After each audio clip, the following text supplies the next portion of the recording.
Una raccomandazione a tutti di utilizzare meno acqua possibile. Stiamo vivendo un momento estremamente delicato di vera emergenza per quel che riguarda la disponibilità dell'acqua. L'appello allarmato del presidente del consorzio Piave Amedeo Gerolimetto solo una settimana fa. In mezzo c'era stata la lettera del governatore Zaia al premier Draghi, preludio all'atto odierno, firmata l'ordinanza regionale che dichiara in Veneto lo stato di crisi idrica. Il territorio presenta ancora una condizione di deficit generalizzato rispetto ai valori medi stagionali, spiega Zaia, piogge praticamente assenti nell'ultimo semestre, depositi di neve sempre più ridotti e portate delle maggiori aste fluviali con trend negativo. È evidente la necessità di iniziare a utilizzare l'acqua in maniera parsimoniosa, limitandone il consumo al minimo indispensabile.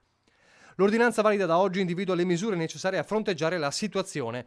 Nello specifico, si dispone che tutti gli utilizzatori di acqua, in particolare gli operatori del settore agricoltura, tutti i soggetti che irrigano giardini e parchi e i titolari di concessioni a derivare, si prodighino in ogni iniziativa necessaria per un uso parsimonioso e sostenibile della risorsa idrica. Cerchiamo di ridurre al massimo l'utilizzo dell'acqua sia negli orti che nei giardini, pur essendo collegati al servizio del sistema irriguo che noi abbiamo, proprio per riuscire a garantire la disponibilità d'acqua sia da un punto di vista di acqua potabile nelle falde, sia per quel che riguarda l'acqua per la produzione delle materie prime indispensabili, soprattutto in un momento come questo, per le aziende agricole, per produrre materie essenziali per la nostra vita di tutti i giorni.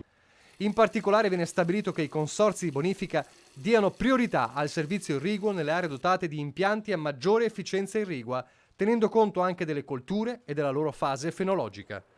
Per fronteggiare le sempre più frequenti crisi idriche, conclude Zaia, auspico che quanto prima si convochi un tavolo tecnico di coordinamento tra l'autorità distrettuale, la Regione del Veneto e le province autonome di Trento e Bolzano per definire una gestione sovraregionale della crisi in atto, per affrontare in ogni suo aspetto e in maniera organizzata, congiunta e coordinata le problematiche connesse ai rilasci di risorsa idrica.